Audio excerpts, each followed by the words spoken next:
The goat had been tethered. Seemed unnecessary. The gentle animal wouldn't have harmed a soul.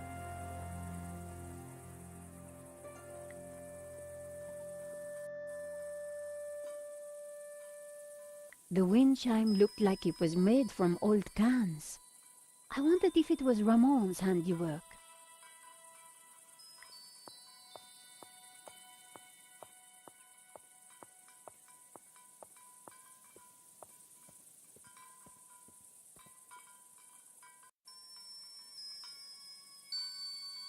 One old sardine can was bulging slightly. I fished around.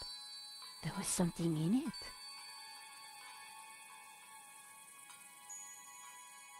Despite the scrap components, the wind chime was beautiful. It was uncanny. And there it was, the key to the library. I had the key to the old library.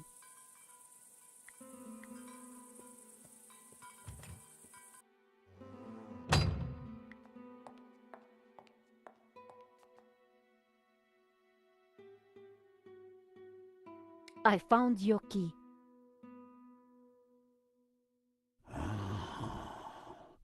I thought it was lost forever. I just had a look at that old car in the garden. Looks like someone slept in it. Me.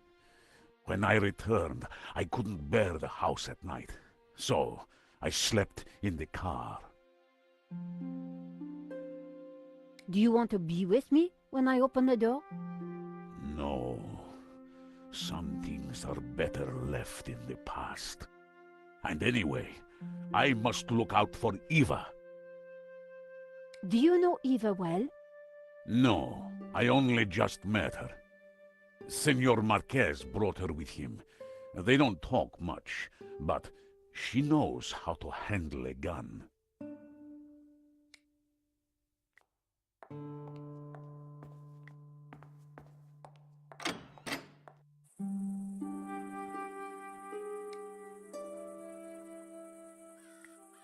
An intricate mosaic adorned the floor.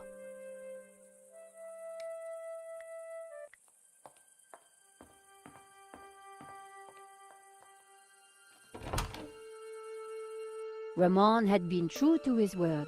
This place was like a shrine. A globe sat forgotten in a corner. I wondered if Marquez had played with it as a child.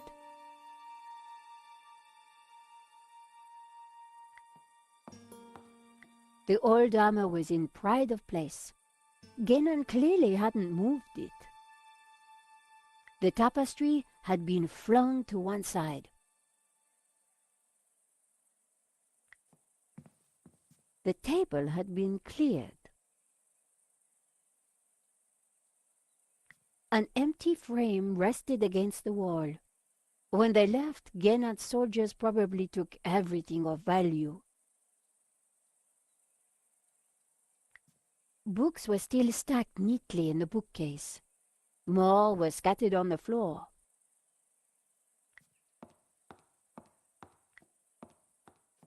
Ramon was right. The window was barred. I wondered why Xavier Marquez had tried to escape through the library.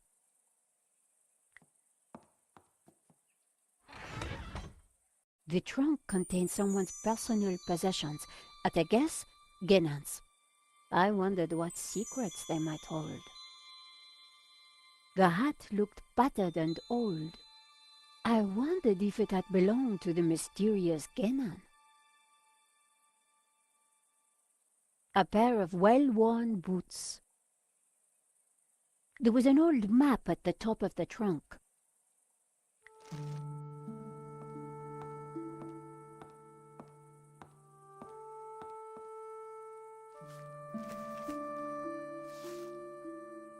The map had interesting markings and scribbles all over it. Georges would be so jealous.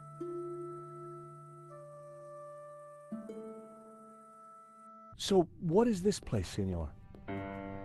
It is my family's chapel. It's not like any chapel I ever saw. Where's the altar, the crucifix, the Christian symbols? And this fresco, what's that? How extraordinary. It tells a story.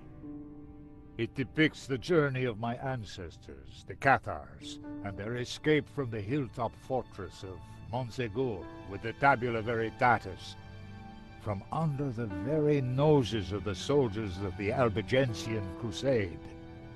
Whoa, wait a minute. Who are the Cathars? And what have they got to do with the tabula? The Cathars were Gnostics. They lived in the south of France in the 12th century, at peace with the Jews and the Catholics of the Languedoc. They preached that men and women are equal, that God is within you, and that the Church is an obstacle to salvation. The Pope found their core beliefs abhorrent. The Cathars accused him and his Church of corruption. He condemned them as heretics. When the Pope learned that they were the guardians of the Tabula Veritatis, he conspired with the King of France and called for a holy war to wipe them out. The Albigensian Crusade was a callous, ruthless massacre. The final confrontation took place here at Montsegur in 1244. The Crusaders believed that they had slaughtered all the heretics, but a handful managed to escape with the tabula. They traveled south across the Pyrenees along secret trails. They brought the tabula here to Catalonia to be hidden once more.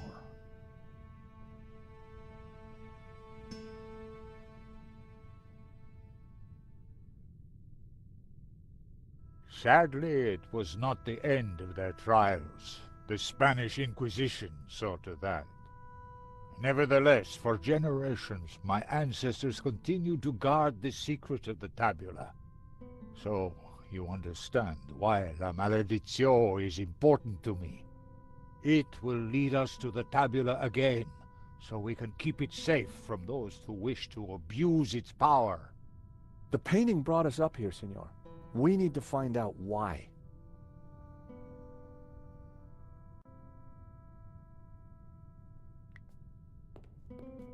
It was a large marble statue of an old man with a beard.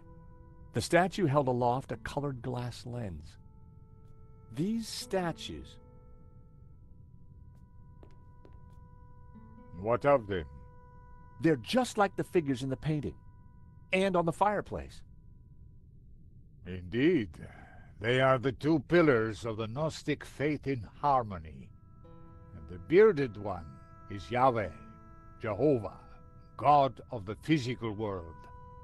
The other is known by many names. Helel, Ishtar. He is the bearer of light, Lucifer, Lucifer. Lucifer? So you guys are devil worshippers? No. When he is in balance with Jehovah, Lucifer is the god of desire and ambition, driving humans to be inquisitive, to discover, to advance.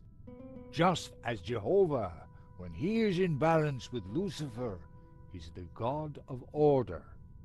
Jehovah stands for selflessness and altruism. Gnostics worship the harmony of both gods in balance. But what if one were to rule without the other? If Jehovah ruled without Lucifer, then individuality would be surrendered. Mankind would be wholly conformist, mindlessly dependent, mere pawns of a controlling power. And what if Lucifer ruled without Jehovah? Ambition and desire would be transformed into unbridled greed, and man would lust only for wealth and power. Society would descend into chaos, disorder and war would prevail. Then Lucifer would be the devil indeed.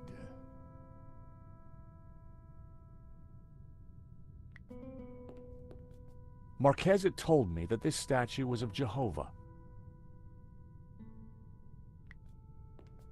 It was a glass wheel divided into 6 colors, and it looked like it could be rotated. Part of the lens was covered.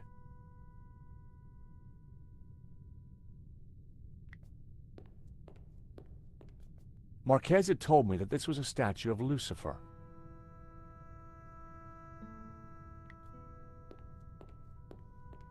It was a candelabrum holding a single candle. The fresco deserved a proper examination. The fresco was surrounded by dusty inscriptions. My Latin was a little rusty, but I could still translate. Ex igne puritas, from fire, purity. Ex luce veritas, from light, truth. Ex labore sapientia, from struggle, knowledge. A town of northern Catalonia. Cathars, fleeing across the Pyrenees to escape the slaughter of the Albigensian Crusade. They seemed to be carrying something.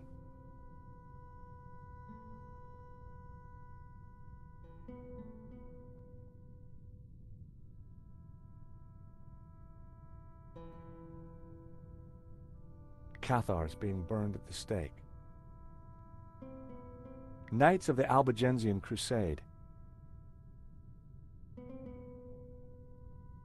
The mountain fortress of Montségur burning after its capture by the Crusaders.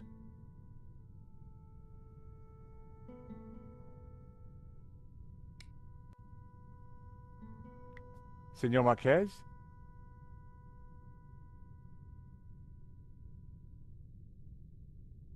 Yes?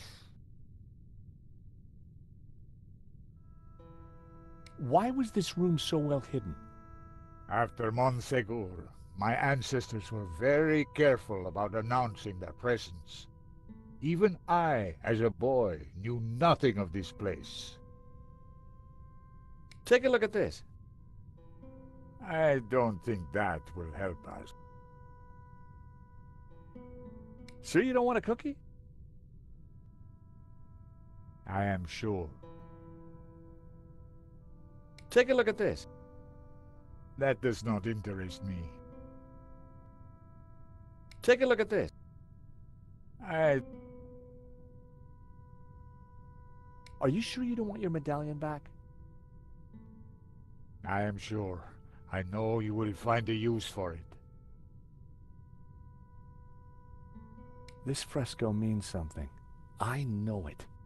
It is not just a historical record. There is a mystery locked in here. All those figures crossing the Pyrenees, one of them has to be carrying the real Tabula Veritatis. But which one?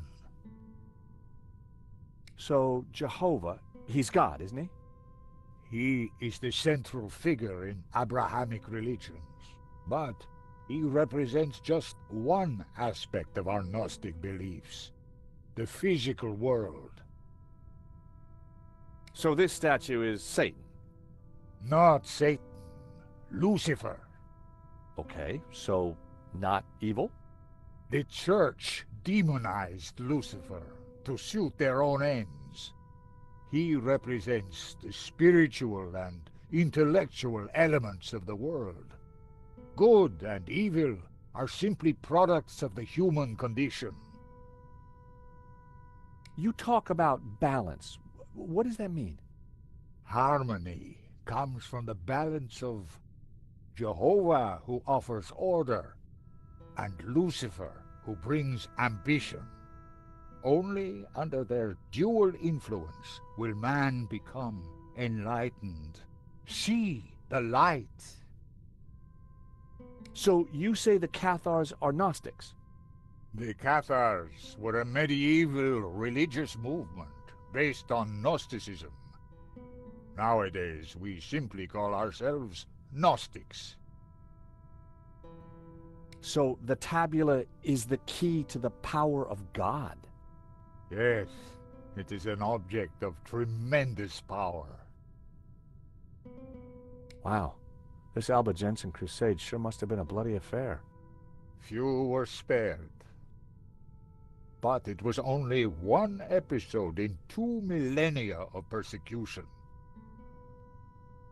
What's the deal with these lenses that the statues are carrying? Clearly, they change the color of light that is reflected onto the fresco.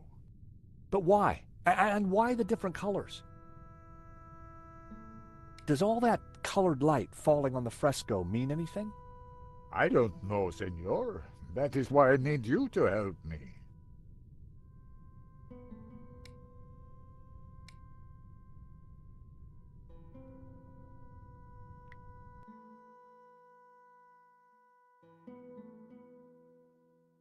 The third passage read, "Pure light, white light, pure light will win." So it was. And interesting. There was more about light, and somehow the Tabula Veritatis had a connection. Simeon would have known what it all meant, but unfortunately, Simeon was dead.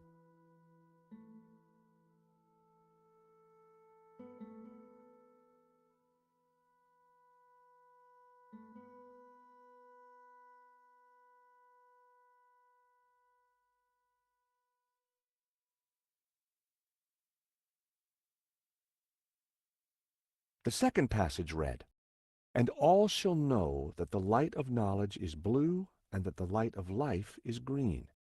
For thus was the light of Eden, both blue and green, intertwined with the light of man to become pure." Knowledge is blue and life is green. Well, that was good to know. I wondered what color was the light of man.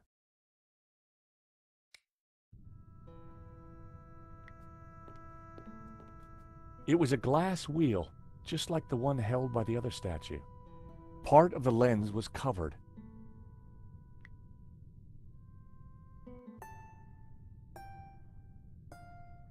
I removed the small leather cover to reveal a crude crystal lens. Colored light streamed through and shone onto the fresco. The color changed from yellow to green. The color changed from green to turquoise. The color changed from turquoise to blue.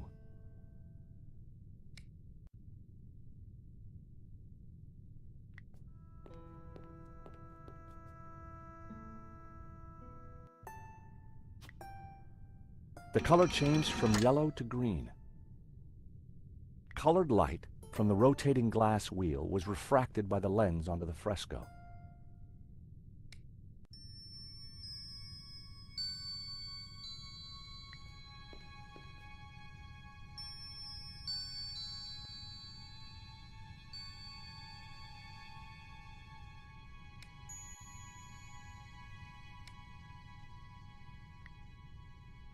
Trevor didn't need to see the candelabrum.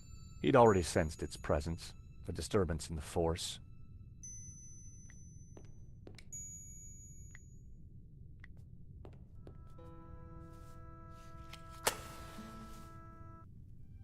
Just what this place needed. Bit of mood lighting. If only I had a few scatter cushions.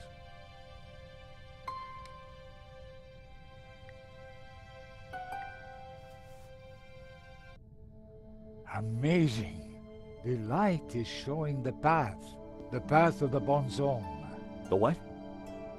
The sacred trail my ancestors took across the Pyrenees, carrying the Tabula Veritatis, from Montségur across the mountains to this town. And which town is that? I don't know. That I cannot answer. But its coat of arms is quite distinctive. But how does it bring us closer to the tabula? It tells us the route the tabula took 800 years ago. I think that's all we're going to find up here. You're right. We should return to the hall. Eva will be getting worried.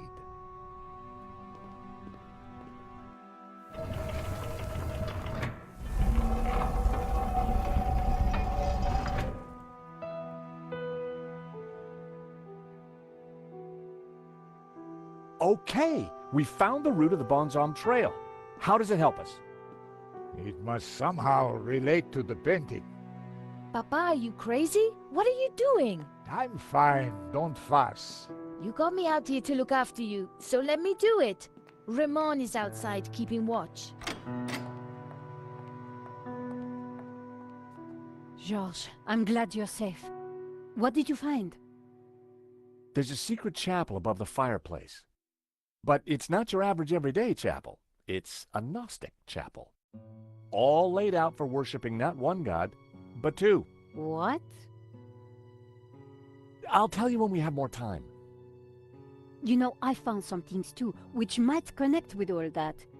Come to the library. Oh, could you bring the painting? I think we're going to need it.